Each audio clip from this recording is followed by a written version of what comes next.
Olá! Neste vídeo, iremos falar sobre a base da periodontia, a parte da odontologia que estuda as estruturas ao redor do dente. Bebês e idosos possuem periodonto? Não, eles não possuem porque eles não têm dente. A mucosa oral de pacientes sem dentes, que é o tecido que reveste a cavidade bucal, é subdividida em 3 tipos e classificada de acordo com sua mobilidade, resistência, permeabilidade e até mesmo sua cor. Na mucosa oral é possível enxergar 2 cores, essa mais rosa e essa mais avermelhada.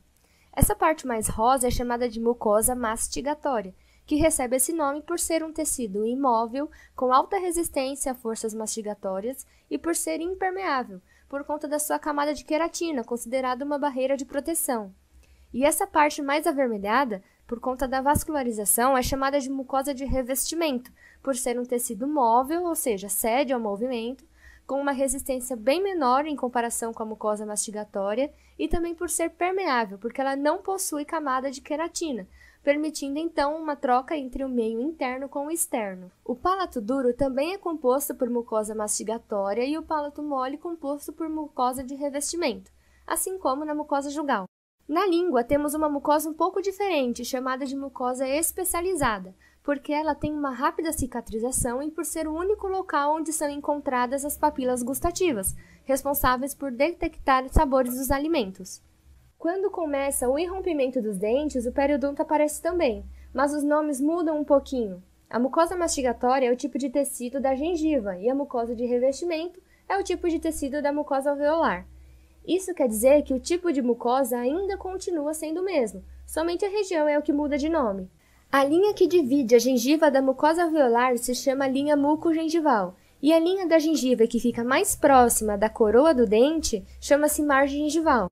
Essa margem gengival é terminada em bisel na superfície do esmalte, e ela tem contornos festonados regulares ou arcos parabólicos regulares, é a mesma coisa, são esses contornos com formato de ondinhas. As estruturas que fazem parte do periodonto são gengiva, osso alveolar, cemento e ligamento periodontal. Primeiro estudaremos a gengiva, o nosso periodonto de proteção. Em relação à sua anatomia macroscópica, a gengiva é dividida em 3: gengiva livre, inserida e interdental. A gengiva livre é delimitada pela margem gengival e pela ranhura gengival, que é uma linha que coincide com a junção esmalte-cemento. A gengiva inserida fica entre a ranhura gengival e a linha mucogengival. E a gengiva interdental fica entre os dentes, é a porção da gengiva que preenche o espaço interdental. Ela vai até o ponto de contato entre 2 dentes, até ser estrangulada e interrompida por este ponto de contato. Essa região chama-se col. Agora, vamos olhar de uma vista proximal. Nessa imagem, temos a linha mucogengival e a junção esmalte-cemento. A gengiva livre está entre a margem gengival e a junção esmalte-cemento, que coincide com a ranhura gengival. É chamada de livre justamente por estar descolada da superfície do dente. E a gengiva inserida está entre a ranhura gengival e a linha mucogengival. Ela se chama assim por estar firmemente inserida a uma parte do cemento e a uma parte do osso alveolar. Agora, vamos analisar a gengiva no microscópio. Ela possui tecido epitelial e tecido conjuntivo, bastante vascularizado e abundante na gengiva. O tipo do tecido epitelial é tecido epitelial pavimentoso estratificado queratinizado. O que isso quer dizer? Epitelial, porque é um tecido sem muito espaço entre as células.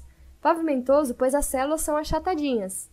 Estratificado, porque são várias camadas de células. E queratinizado, pois, como é uma mucosa mastigatória, a gengiva possui queratina, revestindo todo esse tecido como uma forma de proteção. Se dermos zoom na membrana celular dessas células, podemos enxergar placas proteicas chamadas de hemidesmossomo. São eles que fazem a união entre as células.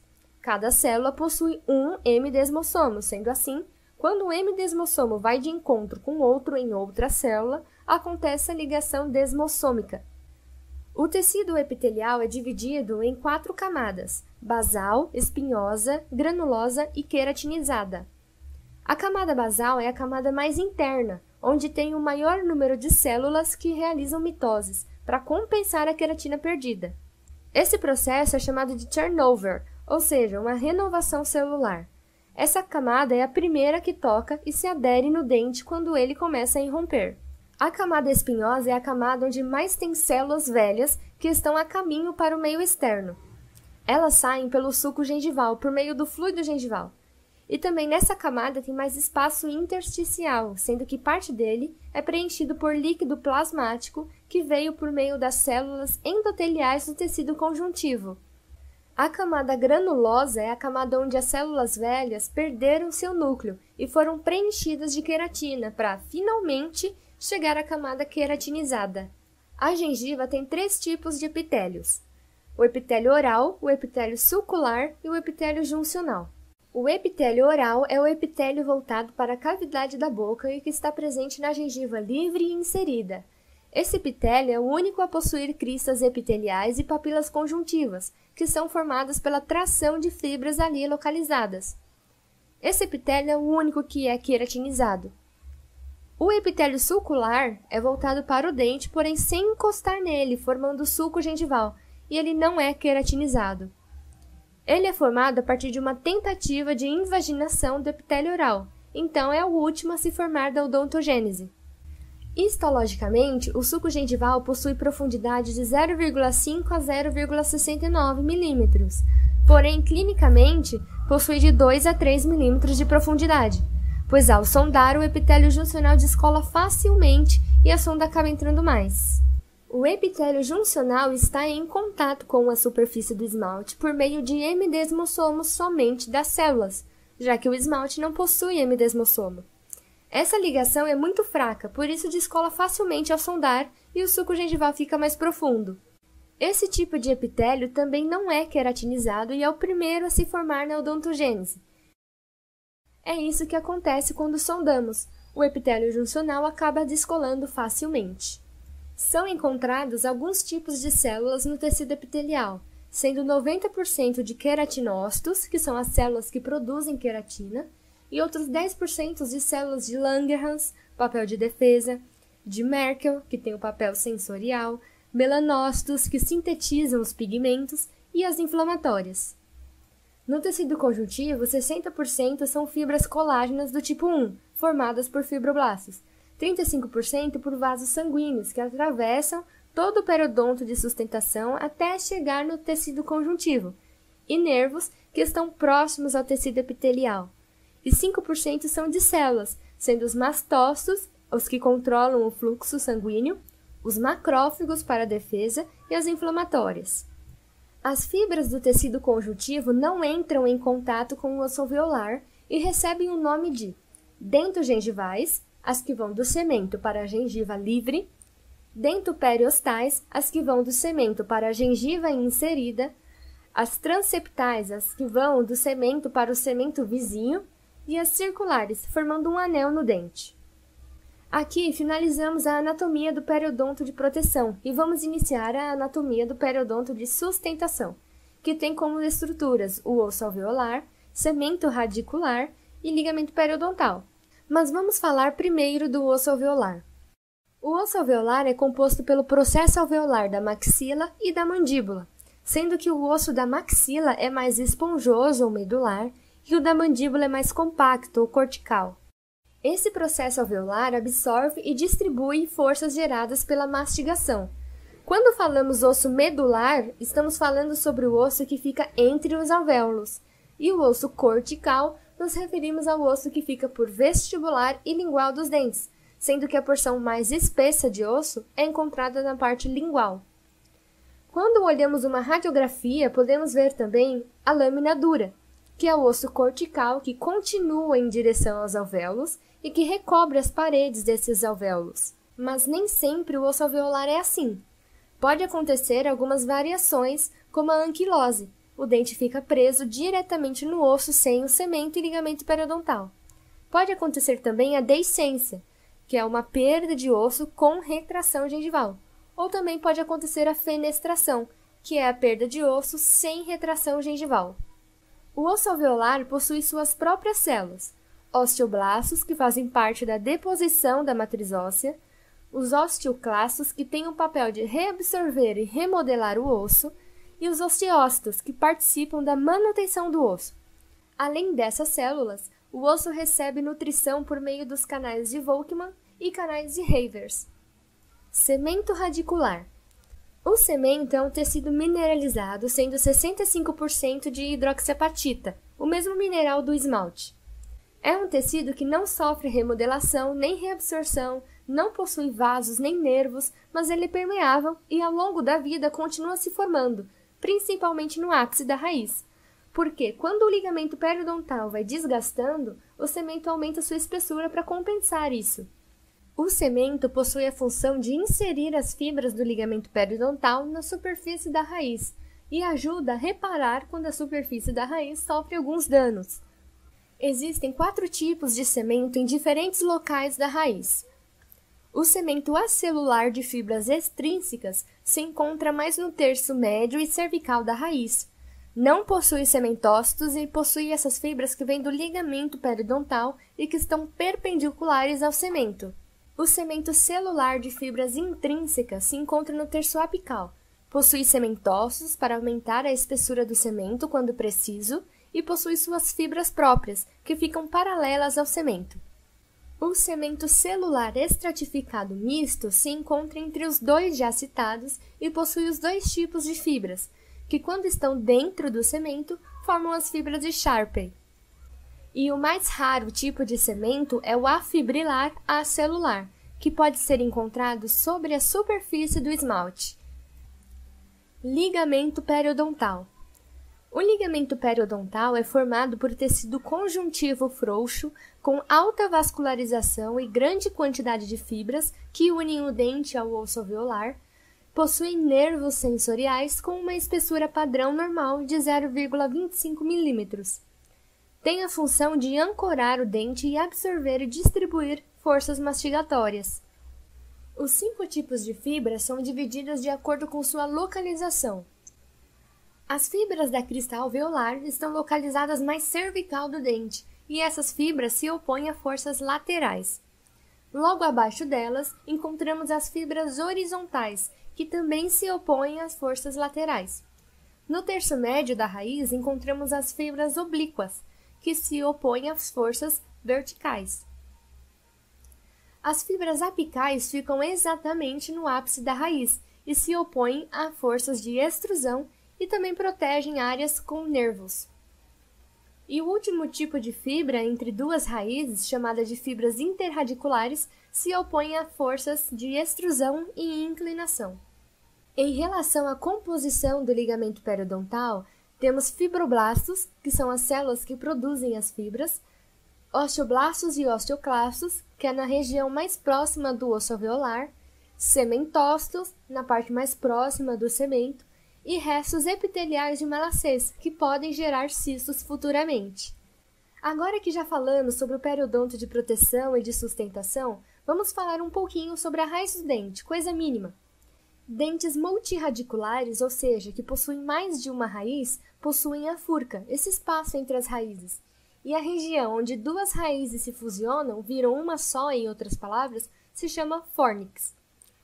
A distância entre o fórnix e a junção esmalte-cemento recebe o nome, tronco radicular. O tamanho desse tronco radicular varia e pode mudar a posição das raízes. Por exemplo, o primeiro molar possui o tronco radicular mais curto do que o segundo molar. Então, o primeiro molar possui as raízes mais divergentes do que o segundo, que possui as raízes mais fusionadas, mais juntinhas. Bom, agora que falamos sobre a anatomia de todas as estruturas do periodonto, podemos começar a estudar a avaliação periodontal, que acontece, claro, depois da anamnese e exame físico. A avaliação periodontal é basicamente a sondagem e existem 2 tipos de avaliações: o registro periodontal simplificado, que chamamos de PSR, e o periograma. Mas antes disso, precisamos saber que a boca possui 6 sextantes e cada dente possui 6 sítios. Os sextantes são divididos em um sentido horário, chamados de A, B, C, D, E e F. O sextante A é composto pelos posteriores superiores direito, o B pelos anteriores superiores, o C posteriores superiores esquerdo, o D posteriores inferiores esquerdo, o E anteriores inferiores e o F posteriores inferiores direito. Os sítios são divididos de acordo com as faces que eles estão. Por exemplo, O sítio disto-vestibular pega as faces distal e vestibular do dente, ou o sítio lingual, que pega somente a face lingual, e assim por diante. O PSR é feito com a sonda WHO, que possui uma faixa colorida, sendo que da ponta esférica até a primeira linha da faixa mede 3,5 mm e a segunda linha 5,5 mm. O PSR avalia de maneira rápida o grau de comprometimento periodontal por sextantes. Nós damos códigos para descrever alguma anormalidade ou não que está acontecendo naquele sextante, e os códigos vão de 0 a 4. O código 0 indica que o sextante analisado está totalmente saudável. O código 1 indica que aquele sextante apresenta sangramento. O código 2 indica a presença de cálculo, de cárie ou restauração mal adaptada na cervical. O código 3 indica a marcação parcialmente visível da sonda WHO.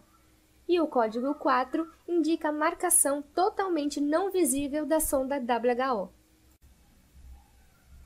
O código asterisco é um código complementar, podendo indicar supuração, que é o pus da gengiva, envolvimento de furca, retração gengival maior que 3,5 mm, problemas mucogengivais, como por exemplo pouca gengiva inserida ou freios e bridas com inserção alta, ou mobilidade do dente. Quando analisamos os sextantes para fazer o PSR, colocamos somente o maior código que encontrarmos naquele sextante. Por exemplo, no sextante A, encontramos sangramento, código 1, e marcação parcialmente visível, código 3. Então, nesse sextante, o código PSR é o maior, o 3. No sextante B, encontramos cárie na cervical, código 2, marcação totalmente não visível, código 4, e mobilidade, código asterisco. Prevalece o maior, 4 asterisco, e assim por diante. O periograma, que é um exame periodontal completo, é feito com a sonda Carolina do Norte, aquela sonda que conta de 1 em 1 mm. O periograma é composto por 3 medidas, o ECMG, PCSSS e NCI. Lembrando que a nossa linha de referência é a margem gengival, e esse exame será feito por sítios. A medida UECMG é a medida que vai da união esmalte-cemento até a margem gengival. E não é preciso sondar, somente colocar em cima. Quando não há diferença, ou seja, quando a união esmalte-cemento coincide com a margem gengival, o ECMG é igual a 0. Quando há uma diferença, sendo que a margem gengival foi em direção ao ápice, o número ficará positivo. No nosso exemplo, ficará mais 3, indicando uma retração gengival. E quando a margem recobre parte da coroa, o número ficará negativo, como no exemplo, menos 3, indicando uma hiperplasia gengival.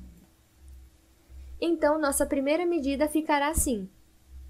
A segunda medida, PCSSS, que significa profundidade clínica de sondagem e sangramento à sondagem, você apenas vai sondar o sítio e vai indo até a sonda parar.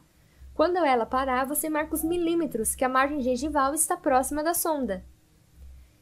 Nesse sítio vestibular, encontramos 5 mm de PCS. Mas você lembra que o sulco gengival tinha sua medida normal de 2 a 3 mm? Quando o número passa de 3 mm, então temos uma bolsa periodontal, como no nosso exemplo. No sítio disto-vestibular, encontramos PCS de 3, então é um sulco gengival. E no sítio mesio-vestibular, encontramos PCS de 4, bolsa periodontal. Completando nossa tabelinha, ficará assim. E a terceira e última medida é o NCI, nível clínico de inserção. Essa é só somar a primeira medida com a segunda. Se der menos que 3, não houve perda de inserção, o que significa que o periodonto de sustentação está preservado. E se for mais que 3 mm, houve perda de inserção. O NCI nos dá uma outra informação importante. Se houve perda de inserção e deu uma bolsa periodontal, então essa bolsa é verdadeira. E se não houve perda de inserção, a bolsa é falsa, ou pseudobolsa, é a mesma coisa. Daí você me pergunta, como eu descubro o código PSR olhando o periograma? É só olhar a medida do PCS. Lembra que a sonda WHO possui medidas de 3,5 a 5,5 mm? Então vamos pegar o nosso exemplo. PCS deu 3 mm, então a medida seria abaixo da faixa colorida, ou seja, não seria código 3 nem 4. Agora, com um PCS de 5 mm, está dentro da faixa, então é código 3, marcação parcialmente visível. E o PCS de 4 mm também está dentro da faixa, código 3. Para realizar a remoção do cálculo, usamos os raspadores periodontais, foice e curetas. Para diferenciar cada instrumento, precisamos olhar a pontativa de cada um, e cada pontativa tem o seu ângulo de corte próprio, que é a união da face coronária com a face lateral. A foice tem sua secção transversal triangular com 2 ângulos de corte, por isso só usamos para cálculo supragengival de todas as faces de dentes anteriores. As curetas são mais delicadas e mais específicas para cada face, por exemplo a Macau, a cureta universal. Ela tem 2 ângulos de corte, então usamos somente para cálculo supragengival de dentes posteriores em todas as faces. As curetas Grace possuem somente um ângulo de corte, então podemos usar tanto supra quanto subgengival, e elas se diferenciam pelas angulações da haste. A Grace 3/4 é usada para todas as faces de dentes anteriores. A Grace 9/10 é usada para faces livres de dentes posteriores. A 11/12 é usada para faces mesiais de dentes posteriores e a 13/14 para faces distais de dentes posteriores. O movimento de raspagem tem que ser firme, curto e com apoio, e o movimento de alisamento ou aplainamento tem que ser longo com menos pressão. Vamos começar a falar sobre as doenças periodontais, começando com sua microbiologia. Nós temos bactérias na boca que podem causar uma doença, porém não temos a doença porque nossa microbiota oral está em equilíbrio com o hospedeiro, que seria o próprio dente. Antigamente, acreditava-se que se tinha biofilme já tinha doença, o que é errado. Depois mudaram achando que para ter doença precisava do biofilme e micro-organismos, errado também. E finalmente entenderam que para ter doença é preciso da presença do biofilme, micro-organismos e alteração na resposta imunológica do indivíduo. Essa hipótese é chamada de hipótese de placa ecológica e é a mais certa. O biofilme é uma comunidade microbiana extremamente organizada, resistente aos mecanismos de defesa do organismo e que se forma sobre superfícies que não se descamam. O biofilme, além de ser resistente aos fatores ambientais, eles compartilham recursos, nutrientes e informações genéticas por meio da quorum sensing. Eles removem também produtos tóxicos e podem causar maiores destruições e até mesmo mais graves, quando invadem tecidos próximos, resultando na virulência. Essa virulência possui alguns fatores para que ocorra, fatores que promovem a colonização, como a adesina, toxinas e enzimas que degradam o tecido infectado e os mecanismos de proteção das próprias bactérias. Ele é composto por canais de fluido, matriz intermicrobiana e as microcolônias, e para isso acontecer, existe todo um processo.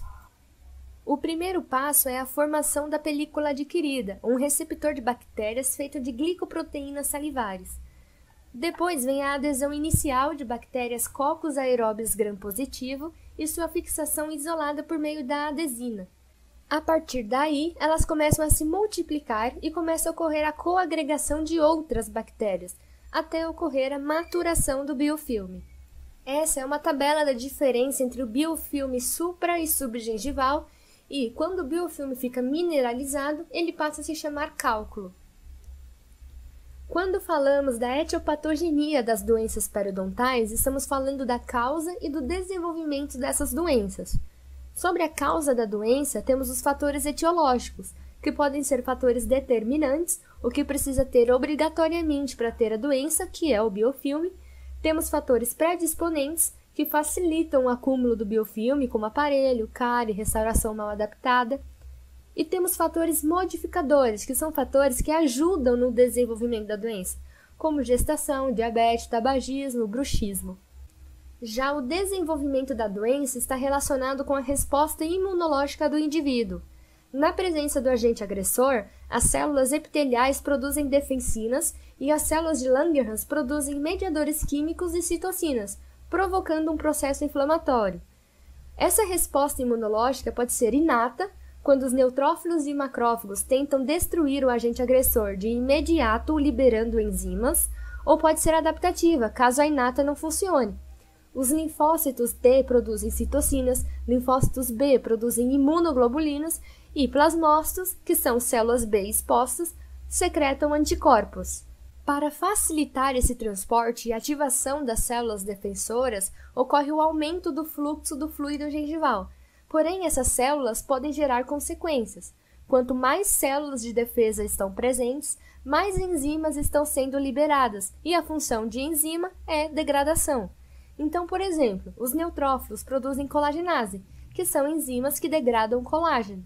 Os mediadores químicos ativam as metaloproteinases, que inibem a formação óssea. Os plasmócitos ativam osteoclastos e macrófagos, sendo que os macrófagos produzem prostaglandina, levando à reabsorção óssea. Então é uma destruição quando tudo está acontecendo ao mesmo tempo. Mas enfim, vamos dar nome às doenças. Iremos falar sobre 3: doenças gengivais ou gengivite, periodontite crônica e periodontite agressiva. As gengivites é caracterizadas por arcos parabólicos irregulares com edema e sangramento, sem perda de inserção no NCI do periograma, e podem ser induzidas por biofilme, que são a maioria dos casos, que podem ser modificadas por fatores sistêmicos, medicamentos ou por má nutrição, ou podem ser não induzidas por biofilme, que está relacionada com traumas ou lesões de origem de micro-organismos. A periodontite crônica tem perda de inserção com progressão lenta, pode ter vários tipos de bactérias e a extensão da destruição é compatível com a presença dos agentes etiológicos. Porém, a periodontite crônica tem 2 classificações, a de extensão e a de severidade, e para isso é preciso o uso de matemática e o nível clínico de inserção do periograma. De acordo com a extensão, a periodontite crônica pode ser localizada ou generalizada, e de acordo com a severidade, ela pode ser leve, moderada ou severa. Para descobrir a porcentagem da extensão da periodontite crônica, precisamos do total de dentes ou de sítios presentes na boca, correspondendo os 100%. Feito isso, precisamos do total de dentes ou de sítios que possuíram perda de inserção. Depois é só fazer a multiplicação em x. Se o resultado der menos que 30%, ela é localizada, e se der mais que 30%, ela é generalizada. Agora, de acordo com a severidade, a periodontite crônica pode ser leve, quando a maior perda de inserção for entre 1 e 2 mm, ou pode ser moderada, entre 3 e 4 mm, ou ainda pode ser severa, quando a maior perda de inserção for a partir de 5 mm. Vamos pegar o nosso exemplo. Temos o NCI com perda de 3 mm e com perda de 2. O que prevalece é a maior perda de inserção. Por ser perda de 3 mm, essa periodontite crônica seria moderada.